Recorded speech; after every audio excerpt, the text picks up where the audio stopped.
and welcome to this course on marketing automation. In this course, we're going to cover how to increase your sales by leveraging automation workflows. This course is divided into 3 modules. Module 1 is an overview of automation concepts and tools. Module 2 covers common automation workflows and campaigns. And Module 3 teaches you how to build your first workflow from scratch. By the time this course is over, you'll know how to effectively use your marketing automation for your business. So, without further ado, let's dive into the first module. Okay guys, welcome to Module 1. In this module, our expert will give us an overview of automation concepts and tools. So, get ready to take some notes and let's jump right in. All right, so for starters, what is marketing automation? Well, the textbook definition sounds something like this. It's a process where technology is used to automate several repetitive tasks that are undertaken on a regular basis in a marketing campaign.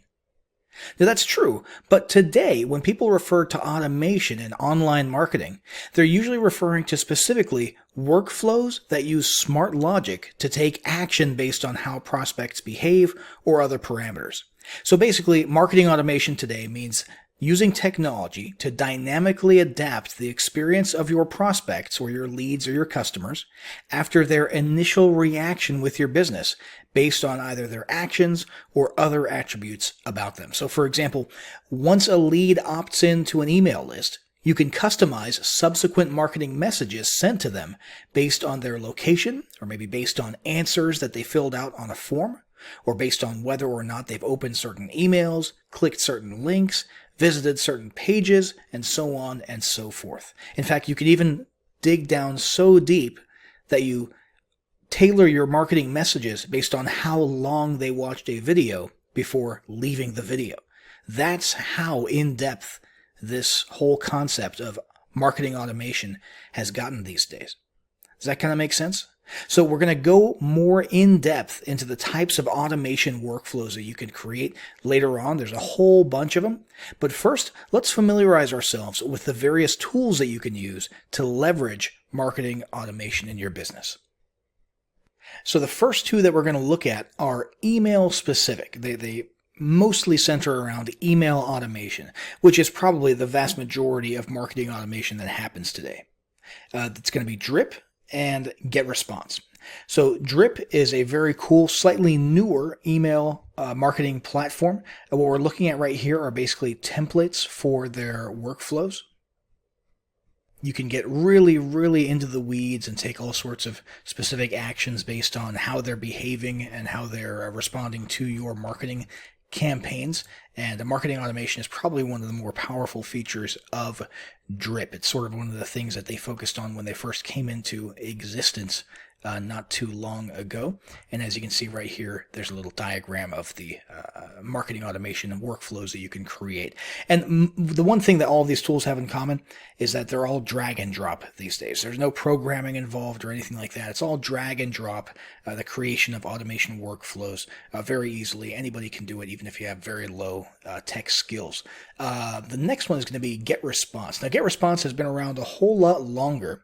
When it was first created, it was basically meant to be an automation and a newsletter broadcasting platform for email. But they also added marketing automation as a newer feature not too long ago, and it's very similar to Drip. Slightly less functionality. It's almost completely 100% email based, whereas Drip does overlap into other things like adding people to custom Facebook audiences and integration with other applications as well, whereas Get Response is almost entirely focused just on the actual emails, the meat and potatoes of email marketing, and almost nothing else. Still a very good platform, though, for automating your email marketing. One of the common themes that you're going to see here as you go through Get Response is the question of tagging and scoring. Okay, so as people act a certain way, as they behave a certain way in response to your emails, you're basically going to track that, or the software is going to track that, and it's going to assign scores, right? So a certain amount of points are going to be earned every time somebody opens an email, every time somebody clicks on a link, and so on and so forth. And so your contacts are gradually going to actually develop no kidding, real scores, and those scores can be used to trigger other actions down the road. So for example, somebody doesn't open an email after like 20 days. There's still no email opens happening, right? And so their score drops to a level where suddenly a trigger comes into play, and they're sent into what's called a win-back sequence, where you start sending specific subject lines that are designed to acknowledge that they're not opening your emails and trying to get them to open those emails and engage with you in some way, shape, or form before eventually, if the score gets low enough, booting them from your list. Okay, for the sake of list hygiene. And that's just an example of what you can do with scoring. You get the idea, though. It's very, very in-depth, and there's a whole lot of things that you can do. Now, Drip and GetResponse were just two of many email marketing automation platforms that there are. Now let's have a look at one of the all-in-one platforms out there. This is getting to be a more common theme these days, the all-in-one concept instead of the best-in-class concept. It's a different philosophy, and there's no right or wrong about it. Kartra is one of the more high-visibility all-in-one platforms, and basically what that means is it's not just automating your marketing messages, it's also including all of your other stuff as well. So the landing pages, the opt-in pages, the sales pages, the checkout carts, the payment processing, the building of sales funnels, all that good stuff, plus all of the stuff that we just talked about on the email side of things as well. And even memberships. Okay, so product delivery, all of that sort of contained in one thing. And as you can see, it's designed to work together quite well within the platform, right? So lead capture page, somebody opts in here, a lead is created. They have a tag added to that lead, which is just prospect. And then they're subscribed to a campaign, and then they're sent to a sales page. And after they check out, then they are untagged as prospects, and then they're tagged as a customer because now they've purchased something, and you can send emails based on that behavior. And then later on, if they purchase an upsell, then they are tagged as a repeat customer, and then they're sent to the product delivery, the membership, and you get the idea. Just on and on it goes. So many things that you can do with tagging, scoring, as was the case in GetResponse, and basically just adapting the entire experience from their perspective based on their behavior and the action that they take. Now, Kartra we called all-in-one because it includes both the front-end customer-facing, lead capture and sales pages and funnel aspect of things, plus the email automation side of things. And the Drip and GetResponse platforms were mostly email related, with maybe a couple other things woven in there. But the true all-encompassing marketing automation platform is going to be Autopilot. Autopilot has got its hands in so many different bowls. It is not a funnel builder. Okay, it does not attempt to be like Kartra or like ClickFunnels. It doesn't handle the customer-facing front-end pages. Okay, but it does so much more than just email marketing. The email marketing and the marketing automation software in Autopilot reaches into Facebook ad pixels. It reaches into using Twilio for SMS messaging. It reaches into all sorts of other tools like Trello and Slack and so on and so forth. There's no end to the things that you can do inside of Autopilot. It connects with Pipedrive is one example here. It connects with all sorts of other things. You've got your Facebook here. You've got Typeform there. There's so many different things that it connects with. And because of that, you can do multifaceted automation workflows that reach in all sorts of different directions and through all sorts of different channels. One example would be the sending of actual physical postcards. That's another thing that you can automate via Autopilot. Not many platforms can say that. And so for that reason, Autopilot is what we're going to be using as we go through the next couple modules. We look at the types of marketing automation workflows and campaigns that you can create, different templates, different styles, as well as finally creating our own campaign from scratch. We're going to be doing all that inside of Autopilot. whichever platform you end up using, most of the functionality that you're trying to achieve, especially on the email automation side, is going to be mostly the same. It's all click, drag, and drop. Some of the terminology will be a little bit different, but it'll be mostly the same. So don't feel pressured to only use autopilot. That's what we're going to be using, though, because of how expansive it is. Hey folks, welcome to Module 2. In this module, our expert will cover common automation workflows and campaigns. So get ready to take some notes and let's jump right in. All right, so we're going to be starting out with the most basic of workflow automations, and that is basic lead nurturing. And again, we're using autopilot here. We're going to be using that for all of the different types of workflows that we're going to be looking at in this module. Again, you can do basically the same thing in any platform that you're going to be using, but autopilot is nice for our purposes here because it includes a whole bunch of preloaded and fleshed out types of campaigns, starting from the very basic nurturing a new lead all the way to the more advanced stuff having to do with webinars, text messages, cart abandonment, and that sort of thing. So let's jump straight into this one, nurturing a lead. This is very basic, very bare bones. Someone joins a certain list. When they join that list, then they're sent an email. Once that email is sent, there's a delay of, in this case, 10 days, and then another email is sent. Another delay, another email is sent, another delay, another email, and then once you're done sending them the content that you use for nurturing them, you would add them to a new list. And in this case, the list is called Nurture Done, which could potentially start them on a whole nother new automation campaign designed to fill another purpose. But the important thing here to notice is that while all of these things are happening, it's not linear. Other things are happening as well. So this email was sent, and then there's a condition line here saying on click. So if that email is clicked, then they get sent into a 1-day delay, and then they're sent another email follow-up. Same thing here.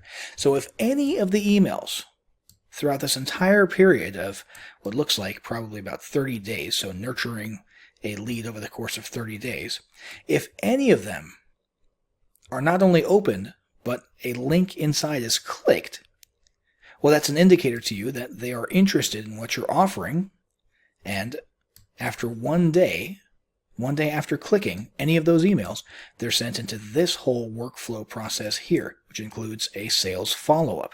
And here's an example of a sales follow-up. Hi, Lisa. We noticed you're interested in learning more about trial journeys, etc., etc. Would you like to book an interactive demo? Okay, so that's just an example of what they do over at Autopilot. That's what would be in this email. Okay, how do you know that they're interested? Because they clicked. Okay, and you used your drag and drop interface to say if anybody clicks on a link inside of one of these emails, start a 1-day timer, and then send them these follow-up sales emails. After that happens, they're added to Nurture Engaged, which is a new list, right? Which again could start them on a whole nother campaign, and they are ejected from this journey. Because they're already working directly with a sales representative, they're getting demos and stuff, they don't need to continue getting all of these emails.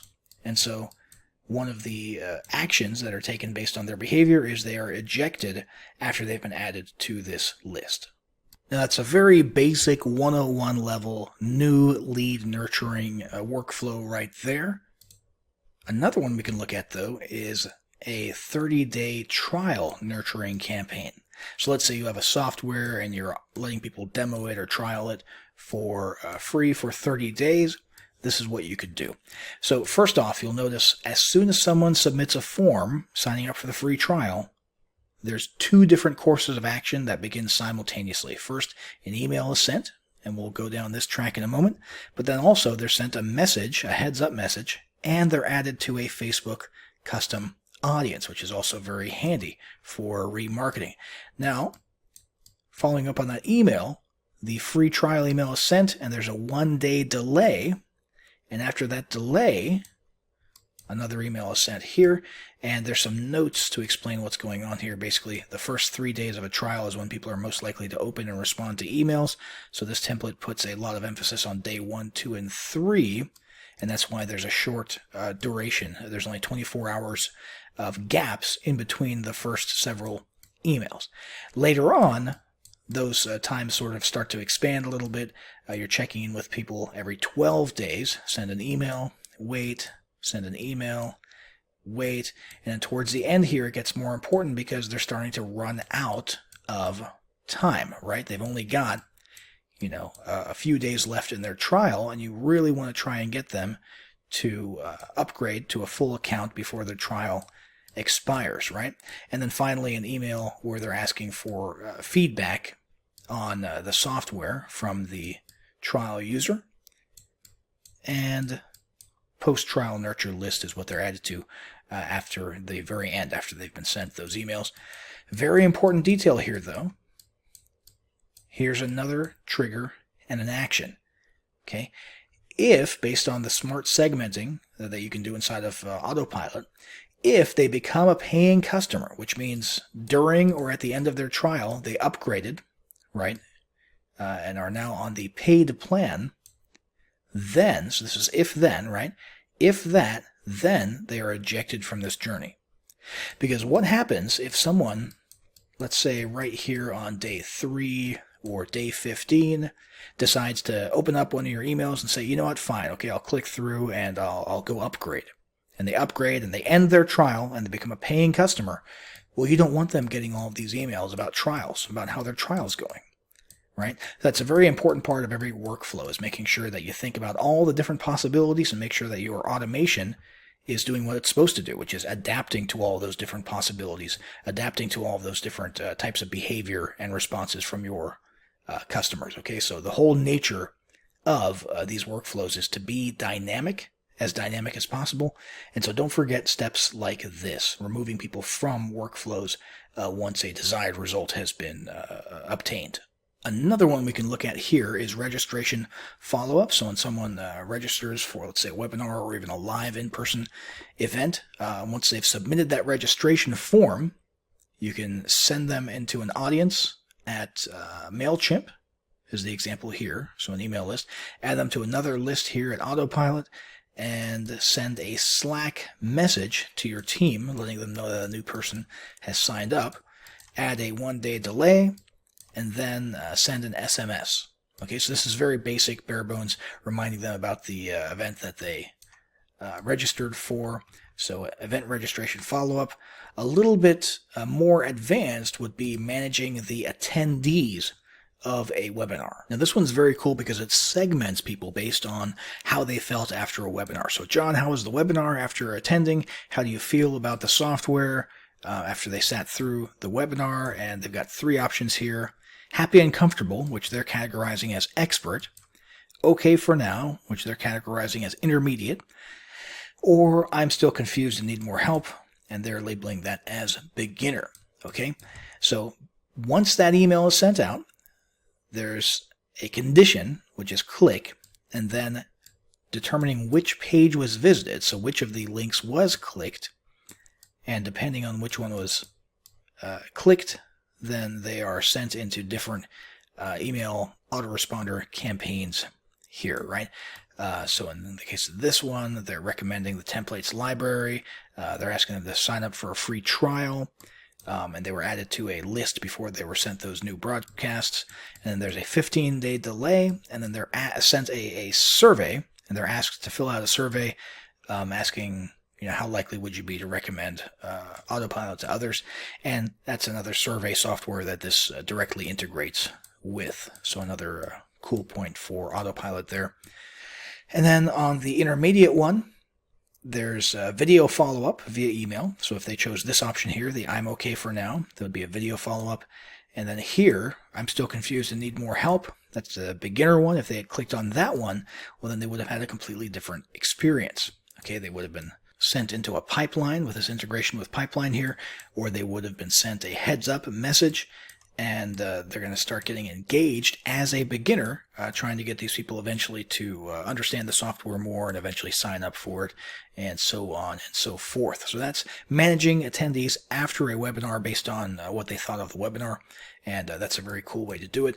Another one here, this is very common, possibly the most common automation workflow, at least in the e-commerce space, and that is shopping cart abandonment and recovery. It's pretty simple, but boy, it really impacts your revenue in a positive way if you've got a cart abandonment automation workflow set up. So somebody is sent to a list, and the list is based on them abandoning a cart. So they've put in their email address on a shopping cart, but they didn't end up going all the way through the checkout process, so they've been added to that.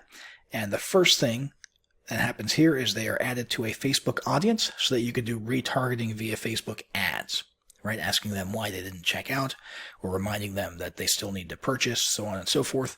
But then there's a 1 hour delay from when they were in the cart and didn't purchase, 1 hour delay. And there's one of those "you left this behind" emails. You've got those 1,000 times, I'm sure. I certainly have. You forgot to check out, etc., etc. Did you forget something? Those are very common subject lines. And then there's a 4 hour delay again. And then there's an if here, a condition. Okay, if they visited the cart again, and if they have not visited, then you're sending another email here. Okay. Saying our team are here to help. Okay, so basically just continuing to reach out to them and see if they need anything else. See if you can sort of nudge them towards making that purchase. Okay, a 1 day delay here and visiting the page, that's the condition. If they have not visited, then you're doing a split test here, which is another very cool feature of Autopilot. Okay, you're sending an abandoned cart discount to half of them. It's a 50-50 split.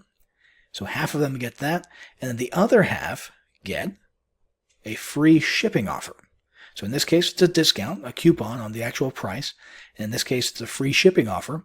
And so here, not only are you sending people through a journey that very well could bring them, from being a cart abandoner, a visitor, a window shopper, if you will, to being a customer, but you're also figuring out which approach leads to the most successful sales. Because you can look at your numbers after this and you can say, hey, the people who got the discount code, the coupon code, they converted at 40%, but the people who were offered free shipping, no coupon, no discount, but free shipping, they converted at 60%, right? So the split test functionality inside of Autopilot, as well as other marketing automation softwares out there, is definitely useful, and always be sure to test. Here we've got cart recovered. Okay, once that person has indeed gone back to the cart and finished that initial purchase that they were going to make, okay, remove them from the abandoned cart list, remove them from the Facebook audience that you added them to here, and eject them from this journey, eject them from this entire workflow here, because you don't want to keep sending them emails saying, hey, why didn't you buy this thing in your cart, if they did, in fact, buy it shortly after being put into this recovery campaign, right? So eject them from this once you've been successful so that they don't continue getting more messages. And last but not least, we're going to be looking at SMS marketing automation here. And the example that we're using here is hosting an event or a meetup where people can submit their registration via Typeform, right? And you add them to a list, right? An email list here, and you can send them an email here. But more importantly, you're sending them an SMS, because presumably you collected their phone number here as well. So you send them an SMS via Twilio, which Autopilot integrates with, and you're just reminding them that they're registered. As you get closer to the event, you're sending simultaneously an email campaign reminding them, but you're also sending them SMSs. Our event is tomorrow. Are you still coming? Right? If they reply yes, great, can't wait to see you here. So there's an acknowledgement of them replying yes. If they reply no, oh no, you'll be missed. We hope to see you at another one. And then you can segment them to, based on that response, segment them to a new list saying not attending, versus the list for a confirmed registration, right? And then on the actual day of the event, you've got a time trigger here, and that's a very important part of this for events, time trigger. And based on that, if they are on a list or segment, for in this case, for example, not attending the meetup, pay close attention here. This list is the not attending meetup list. So if they are not on that list, if the answer is no, they are not on that list, we want to send them the event reminder, because that means they are attending. If they are not on the not attending list, we also send them the SMS saying, hey, it's tonight, don't forget to show up, right? So that's how they segmented these people, and that's how they responded based on whether or not they had been added way back up here to the not attending meetup, which was based on their answer to that SMS, right? So as you can see, it's pretty complicated, but in a good way. There's all sorts of really cool things that you can do here inside of Autopilot.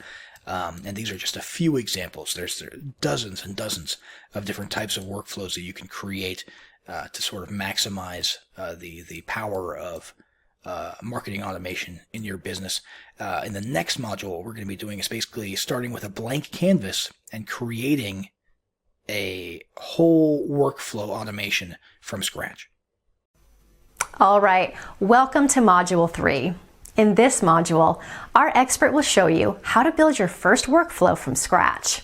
So get ready to take some notes and let's jump right in. All right, so here we are on our blank canvas. We're going to take everything that we've learned so far about automation workflows, and we're going to create our very own right here from scratch. Now, what we're going to create is basically a welcome sequence where we deliver a lead magnet that somebody just opted in for, and we're going to try and upsell them to a higher priced offer, and we're going to do a couple other peripheral things at the same time. Okay, so the first thing here is going to be form submitted. We're going to click and drag that over here. And when somebody submits the form on our opt-in page, then the action that we triggered, because that one was a trigger here, the action is going to be that we're going to add them to a list, a corresponding list. You would click here and you would choose the list in question. And the next step is going to be to send an email after they've been added to that list. So we'll send them an email, and that email will be the welcome and delivery email. Now, just so you know, inside of Autopilot, all you would basically do in here is literally either take an existing newsletter or email that you've created, or you would create a new one and a pop-up would show up and you would basically create your email right here inside of the workflow creation page, which is very handy. But before we go down that email route, we want to do those other two peripheral things that I mentioned. So when somebody submits the form, we're also, at the same time as all this other stuff is happening, we're also going to add them to a custom Facebook audience. And we're going to send them an SMS message. Okay, we're going to pretend that we had a phone number field on that contact form. Okay, so we'll add them to an SMS list and send them an SMS message thanking them for their order and telling them to check their email inbox for this email right here. And this email right here, let's go ahead and take advantage of the annotation tools here, just so that we and our team understand and remember what we're seeing. Welcome and delivery, let's call it. We'll just drag that right here, so whenever somebody is looking at this workflow, they understand what this email is. And let's see, let's add a 24-hour delay. Let's go ahead and grab this, stick it here. On send. So after this email is sent, that'll trigger a 24-hour delay. Delay of 1 day, good. And then, after that delay, we're going to set a condition. Okay, we're going to see if they have, in fact, clicked on a link in this welcome email that was sending them to the upsell. Okay, so let's go ahead and look for our conditions here, which are at the bottom. And we're going to put has visited page. And we're going to grab this and bring it down here. And then from this point forward, where they go in this journey is going to depend on whether or not it was yes, has not, or excuse me, no, has not visited, or yes, has visited. Okay? So this is sort of a fork in the road. So let's say that they did not visit. Oops. Click and drag. We're going to put a check email status trigger here. So not visited, we're going to check email status. And if they did not even open that first email here, so let's go ahead and actually just select this one. That's just a placeholder there. Go ahead and publish and exit. Okay, so if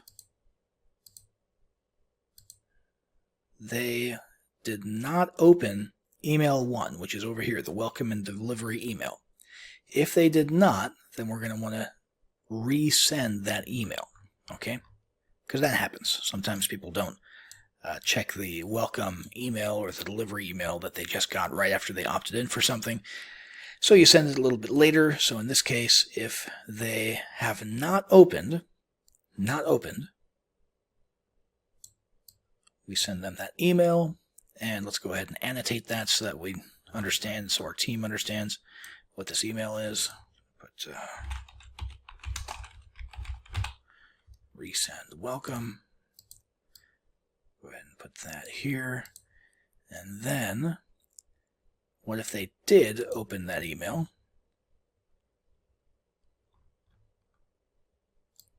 We'll send them a further upsell email. If they did open. And so we'll continue the campaign we're trying to upsell them, right? Let's go ahead and annotate that as well.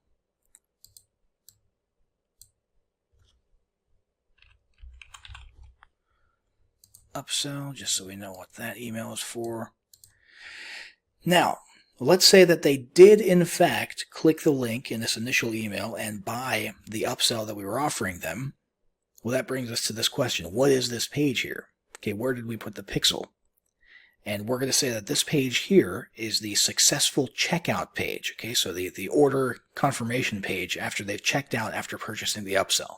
Okay, so if they have not visited that page, that means they still have not purchased. That's why we're continuing the email experience here, right?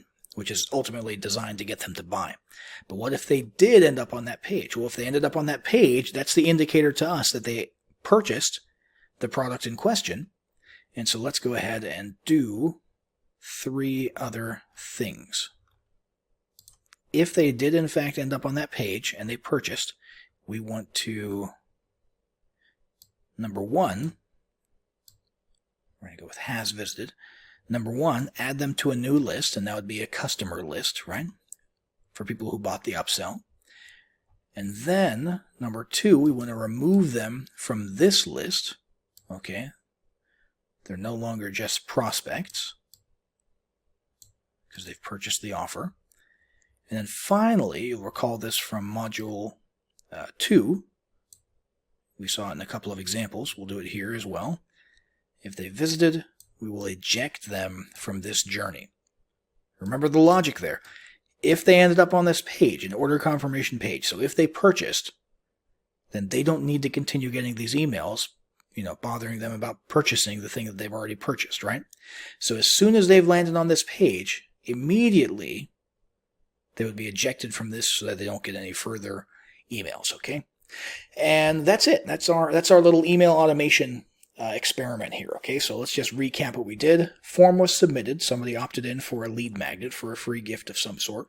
We added them to a list. At the same moment, we also added them to a Facebook audience so that in the background, behind the scenes here, we could also have been retargeting them with that upsell offer via a Facebook ad. SMS message reminding them to check their inbox to actually download the free gift. And we also want them to check because there's links in there offering them the upsell, right? 1 day delay. After 1 day, if they visited that page, which means if they ended up on the order confirmation, so they purchased the upsell, if they did, we remove them from this list. We add them to a new list, which, acknowledges that they are a customer. So that's a buyer list there. And then we eject them from this journey, and that's it. Okay, nothing happens after that point. They are basically cut off right here, right? But if they did not visit that page after that 1-day delay, then we go and we check first, did they even open this initial email? If not, we resend that welcome email. If they did, we proceed to a marketing email where we focus on selling them on the upsell, right? And then presumably you could just continue down this path with more email marketing, to the right here, and so on and so forth. But that's the basics of setting up an email automation, a marketing automation workflow. And again, it's not just email. As you can see, it's Facebook audiences, it's SMS marketing, a whole lot of other things that we could have done here. We could go in here and integrate with that postcard shipping service and have postcards sent to these people depending on what information they submitted in the form. You can do pretty much anything with marketing automation, and hopefully this has sort of helped you get comfortable with the idea of marketing automation, because it sounds like a very complex and intimidating topic. As you can see here, thanks to the tools that we have today, such as Autopilot, it's drag and drop simple. And frankly, if you're not using it in your business, you are leaving a whole lot of potential money, potential sales on the table. As you can see, it's easy to do. There's no excuse for not doing it anymore. Take what you've learned in these lessons here, go and apply them with your tool, with your software of choice. Start leveraging marketing automation in your business today.